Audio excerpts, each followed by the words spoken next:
A purge is coming, and 600,000 are about to disappear off of our streets. And when this happens, leading officials say that it means catastrophe for America. What am I talking about?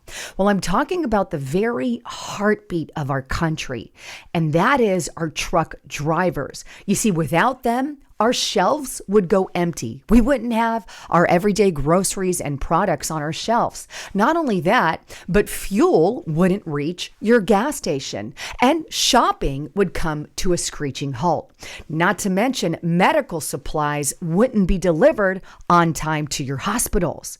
I mean, they truly are the lifeline of our country. If 600,000 of them suddenly stop driving, what does that mean for the United States of America? Well, I've got one hell of a report to share with you today, because this is exactly what they are predicting could happen, right? I've got a lot to share with you, but just a quick break from my sponsor. As we wrap up 2025, one thing is clear. Uncertainty is not temporary. It's the world in which we live in. In fact, waiting for things to get back to normal isn't a plan. It's a gamble that you're taking.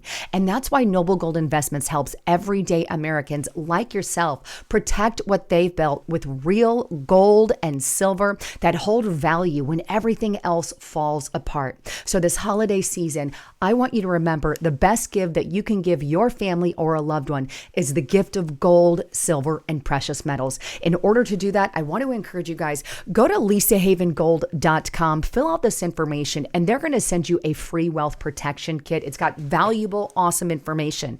Better yet, if you give them a call today at 1-877-646-5347, they can help you get that peace of mind with gold, silver, and precious metals. And by the way, don't forget to mention my name, Lisa, because they are giving away up to 10 1-ounce silver holiday coins with any new or qualified account. So make sure you mention my name and give them a call today. If you want more information, click that more button or click the link in the description box below. And by the way, there's always a risk to investing. There's never a guarantee. All right, so let's dive into what on earth is going on with this purge of truck drivers and what that means for the United States of America. And I'm going to take you straight to the horse's mouth. This is directly on FreightWaves.com. And this article, largest capacity purge in U.S. history, or in history is coming. It was written by Craig Fuller. He is the CEO, but it goes on to state this: the freight industry is experiencing what experts describe as one of the most interesting times ever in freight, though unfortunately not in a positive way for most participants. Motor carriers and freight brokers across the spectrum are feeling significant pain from weak freight volumes and a rapidly changing operating climate. What we're witnessing appears to be the calm before a significant storm, with indicators pointing toward what could become the largest capacity washout in trucking history, with the risk of the market eliminating 600,000 active drivers. The largest capacity purge in history may be coming, bringing COVID-like spot rates. The difference this time is that there won't be a flood of immigrants created by Biden's open borders, which offered an endless supply of truck drivers. The capacity relief valve for shippers and brokers is forever shut, meaning carriers will have to pay up in terms of higher pay and bonuses for truck drivers. Capacities will also be much more harder to find, right? It goes on and lists the reasons for the decline. And these are interesting, right? Because it's three things that are mainly impacting it. And this first part here says freight volumes have dramatically decreased, with year-over-year figures showing a staggering 18% decline. The precipitous drop has created severe challenges for motor carriers struggling to find loads and for freight brokers operating with minimal volume to sustain their business. In a nutshell, there's less stuff to move around, less stuff to ship around, less stuff to move. There's an 18% drop in freight in the product that they're carrying. 18%. So this is hurting the industry. The second thing here, the situation is particularly dire for brokers with spot market exposure, as the scarcity of freight leaves little room for profitability. Even the contract market presents significant challenges, as many brokers have locked in businesses at unsustainably low rates while competing against asset-based carriers. This has created a system where many participants are underwater, and it's not sustainable. The second thing, brokers are not making money because they're losing so much. And the third thing, small motor carriers face additional pressures, especially those that have hired non-domiciled CDL drivers who may now be unable to meet regulatory requirements such as the English language proficiency mandate. In other words, number 3 there is saying, hey, there's a new law or a new regulation in town by the Trump administration that says if you're going to drive these big trucks, you should be able to pass an English language proficiency test mandate. You should be able to pass that. If not, can't drive the trucks. Now, I don't know most of your views on that. Maybe you go one way or the other, but either way, it is going to have a big impact on our trucking industry. And number 4, fraud is also accelerating things in the trucking industry. So those are the 4 things that are causing the impact, right? So in regard to this third one, what did the Trump administration put forward? And here it is. And this is on Cowboy State Daily. Trump administration green lights pulling non-English speaking truckers from the road. He actually President Trump gave Sean Duffy about 60 days to rescind the order, and he managed to do it a lot sooner. And basically, they're rescinding language that Obama put in place. And here's what Sean Duffy said. I'm officially rescinding the reckless 2016 Obama guidance on English language proficiency. Duffy said in a speech on Tuesday from Austin, Texas. That's a reference to the 2016 Federal Motor Carrier Safety Administration memorandum instructing commercial truck inspectors not to remove non-English proficient truckers from the roads. That's what got rescinded, the FMCSA. And I want you to remember that acronym because I'm going to go back to it. But this was rescinded. So in 2016, we said you no longer basically have to be proficient in English. You could just get the big rigs and go, right? And that is what has caused the situation that we're now in. Now, to give you an idea, by the way, of how many could be impacted regarding number 3 and that policy. This is on JB Hunt, right?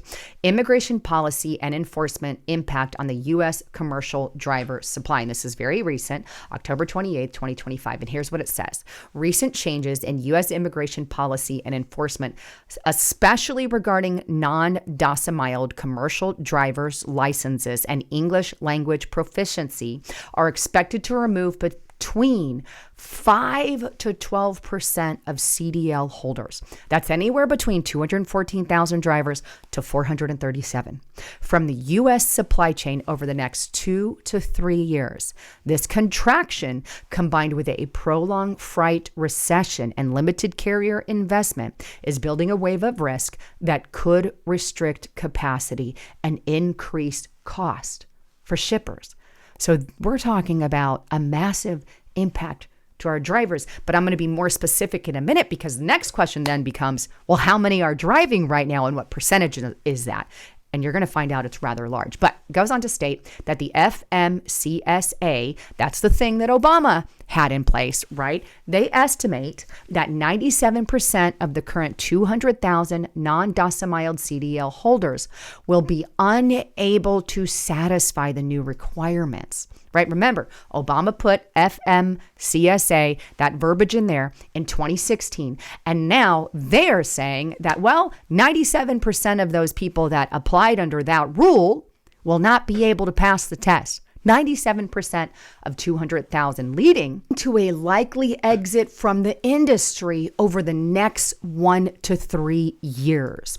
This represents about 5% of the 3.8 million CDLs registered in the United States. In other words, there's 3.8 million and 5% is saying sayonara.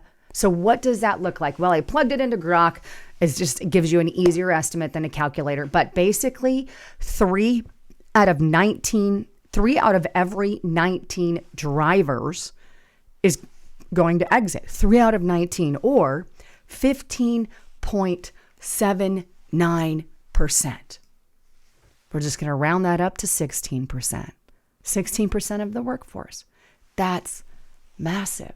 Absolutely massive. But in a nutshell, it's going to cause some devastation, right? If you've got that, and by the way, the numbers range from truck drivers. It ranges from 3.6 million to 3.8. So that kind of gives you an overall idea of what's going on here. But I plugged it into Govt and I said, Govt, hey, if there are, let's go with 3.6 million this time. If there are 3.6 million freight drivers in the US carrying cargo and trucking things around, what would happen if 600,000 of them stopped working or disappeared from the workplace? And here's what Govt had to say.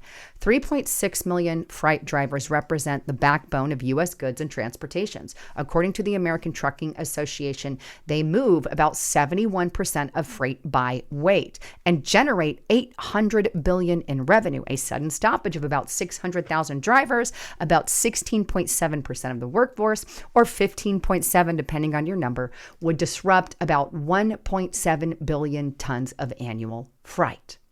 This isn't uniform. Impacts concentrate on key sectors and routes. And some of the things that would basically happen, we could probably be looking at a lot of things that happened during COVID, lacks in things like toilet paper. People are going to do rushes on the supermarket, these kinds of things. And that's if they all go at once. And this isn't the case here. It would be gradually happening over the next 2 to 3 years based off of everything. But in a nutshell, in summary, it would be catastrophic, but not collapse. Essential goods flow at about 83% capacity initially, degrading to about 75% without intervention. Recovery takes about 3 to 6 months with policy fixes, but scars would include higher prices, or could, business failures, and shifted reliance on rail autonomous technology, right? So there is some frailty and stuff that can happen in the meantime. In a nutshell, there are going to be shipping issues, problems all along the way. You may not get things as fast as you possibly want. We could be looking at more COVID-style things happening when people made a run on the stores or run for certain things. But the days of having it today or tomorrow could be a lot less with the impacts on the industry. And again, there's many things that were impacting it. There's a drop in freight. We have business owners and brokers not making money anymore, and that could snuff out some of the smaller trucking industries. And of course, the new law that it was put in place by Donald Trump. And I'm not against this law. I think the 2016 thing should have never been put in place and we would have been fine. But here's the good news. There is time to recoup. I think we could find new recruits and we could fill in some of those gaps. I don't see massive devastations depending on if their number, how bad I guess the numbers get. But ultimately, there is bright side on all of this. It's just going to take time to recover, especially getting over the English language test or mandates that have been put in place. It's going to take time, but like anything else, it's going to come with a couple of, metaphorically speaking, battle wounds in society. Could have higher prices on goods, more demanding goods. If there are certain products that they are less of, obviously they're going to increase the price. And that's some of the things that could happen. And then we have more inflation and the whole 9 yards, kind of like we saw during COVID. And I pray that that's not the case because we're already dealing with crazy inflation. But anyhow, I wanted to bring all of that to you. I love you all. And as a quick reminder, please make sure you sign up for Restrictor Republic. I really hope to see you there. We've got lots of great content exclusive to the platform, and Justice Knight and myself are both on there, but I really hope to see you there. But with all of that, I love you all. I'm Lisa Haven, signing out.